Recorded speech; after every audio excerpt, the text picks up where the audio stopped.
So it's finally a wave that I'ma make way for. In a life that I kiss, I'ma lift me and walk.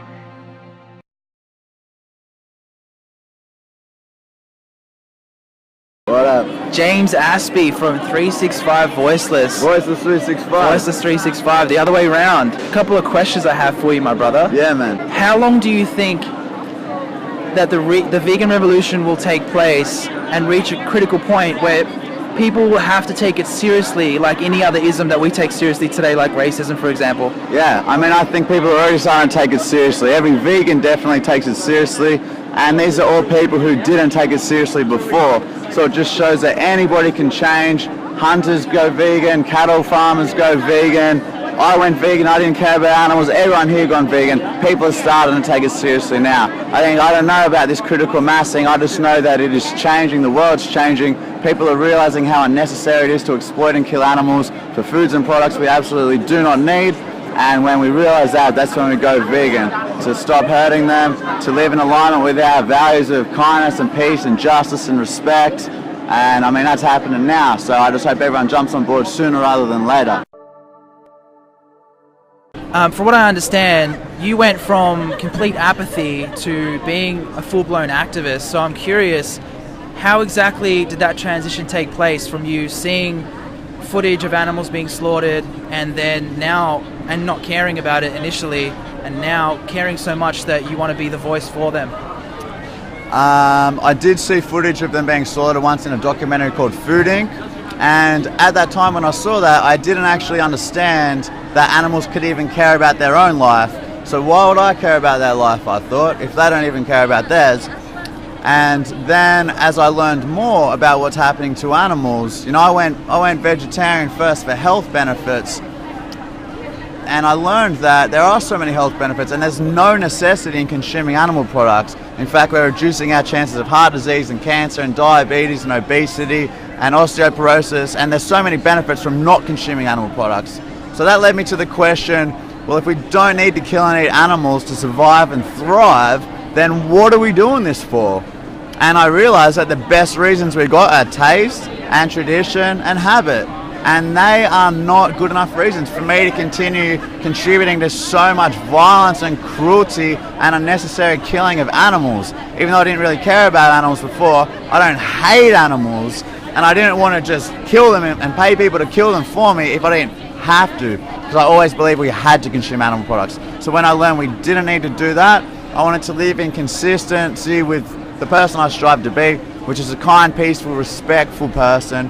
And so the only way to do that, to live in consistency with that, is to become vegan, which means you stop participating in animal cruelty, you stop buying and consuming animal products. And that used to seem extreme to me, but when I learned what a vegan was, the only thing that seemed extreme was the way I was living my life. And that seemed extremely cruel and unnecessary and violent. I wanted to be vegan and be peaceful, man.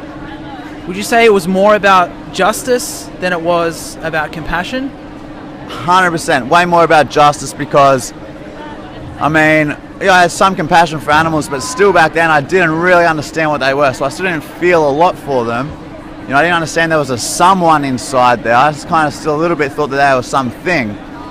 But yeah, it was about justice, because I know injustice when I see it, I know oppression when I see it, I know violence when I see it. And that's what I saw in the documentary Earthlings and some other footage, and that is not cool with me. I'm not going to contribute to that if I don't have to, and it's so easy not to, so I just decided I'll just be vegan, and it made all the sense. How do you feel about vegan activists being labeled as terrorists, and not only terrorists, but up there with terrorists who actually commit violent acts? Yeah, it's a wild world we live in. The real terrorists are the ones causing the abuse and the pain and the suffering and the killing and the exploiting and the violence. Yeah. How can you ever call someone a terrorist who is trying to end that, who's trying to help these innocent beings out of their suffering? That's not terrorism. They're fighting on the side of justice. But the problem is, and they're labeled that because they are a threat to profit of some very powerful and lucrative industries. And so, they got a lot of pull, they got a lot of money, and money talks, and the reason why activists are deemed as a threat is because of that threat to the money, not because it's a threat or it's a terrorist threat. It's a threat to profit. That's why they're labelled that way. People who are on the side of justice for animals are doing a great service to the beings of this world, to the environment, to human health, to the collective psyche of positivity. You know, we're doing a very good thing. So it doesn't slow you down at all? I mean, there's some things that I would be more cautious about doing, because knowing that there are hefty fines and lots of big problems. But at the end of the day, I think the best thing we can do anyway is to promote a clear vegan message, because we need a vegan world to end animal exploitation. And to get a vegan world, we need vegans promoting veganism, because no one else is going to do it. You know, so that's what I spend my time doing, promoting a clear vegan message, helping other people become vegan, and that's how we bring this all to an end. Okay, last question. I know what I have to say about this, but I'm wondering what your take is. What do you have to say for people that are down with the idea of going vegetarian? Yeah, I would say there's no amount of cruelty or killing that is okay. If you're against unnecessary cruelty to animals, then vegan is the only thing that lives in alignment with that belief that you already hold. Anything less than being vegan, vegetarianism, you are still causing unnecessary harm to animals. And if you believe unnecessary harm to animals is wrong, you're doing your own values an injustice. You're definitely doing the animals an injustice. Just be vegan. It's easy. Be vegan, live in alignment with it. Let's bring this to an end. It's such a beautiful thing. Spread that message. Anything less than veganism is causing unnecessary harm that's easily avoidable. Yeah. Are you an activist 365 days a year now? Yeah, I am. Sundays too, all day, all night. I mean, I'm trying to do something, spread the message. I do relax every now and then, but it's a full-time gig, a volunteer position, and you know, I do it because it's the best way for me to spend my time. I feel most fulfilled doing that. I feel a sense of responsibility, knowing what I know. You know, as Einstein said, those who have the privilege to know have the duty to act. I feel I have that privilege to know, I have that duty to act, and that's exactly what I do spend my time doing. Are you fulfilled? Yeah, I am, man. I mean, I feel good what I do. I mean, there's a long way to go, but I know I'm doing my best, and that makes me happy. It's a pleasure talking to you, man. Likewise. Thanks, bro. My man. Peace out. Go vegan.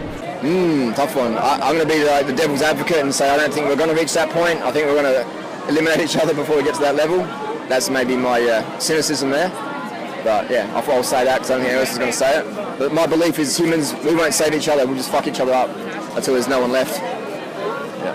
Fuck, I feel so depressed right now.